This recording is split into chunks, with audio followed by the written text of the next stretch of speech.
You're watching Cambridge United TV.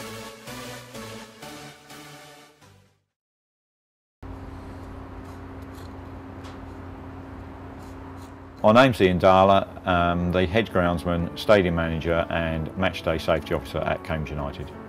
My involvement at Cambridge United started in 1979 following a 2-year apprenticeship at Pye Sports Ground. I'd always wanted to be involved in football but failed as an apprentice footballer, so the next best shot was to get into greenkeeping and try and make it in the football world. So that was really my introduction to it. I applied really for the interview just as experience, not really expecting to get the job, and 31 years later here I am still at Cambridge United. My sort of normal working week can have great variation, whether I'm working on the pitch, working on various bits relating to the stadium or general safety. Really depends on what we've got fixture-wise, and it's all about prioritising your role. If the weather's bad and we've got a game, I have to obviously help Mick out on the pitch and do what I can to get the pitch playable first, and then moving on to obviously a really important part, which is the safety side. Without complying with the safety certificate, we just wouldn't be allowed to have any public in here. And I mean, it's well documented that the Abbey Stadium is getting an old stadium, so it's an endless task really. It's really like dealing with the Severn Bridge. And then obviously there's the stadium manager's side as well, which sort of interlinks with the safety officer's role, which is just generally checking everything, making sure everything's carried out through the week, safety checks, and all the paperwork as usual. My day-to-day match day role can again be a wide variation depending on the weather again. Now we've got the pitch done, we need to sort of start considering getting everything ready for the safety.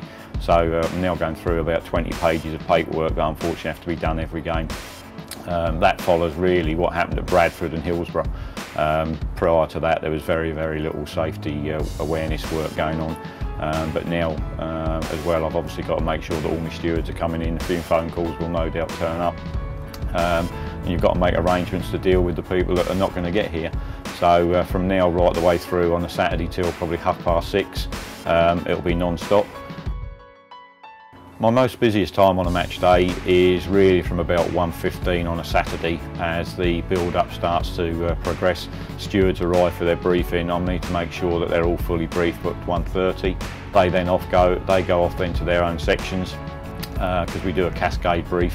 And then really as soon as we open the turnstiles, public start coming in and you get your normal sort of mundane problems coming up. And it's just a case again of making sure that everybody does their work accordingly, but really from 1:30 right the way through till leaving time is busy throughout. You just don't know what's going to get thrown at you. You just have to be there to deal with the situation. I'm like everybody else, I don't always get it right, but we have debriefs following the game and whatever, and we assess what we've done. Again, if the stewards have done really well, they get praised. If it hasn't worked quite right, then we address it.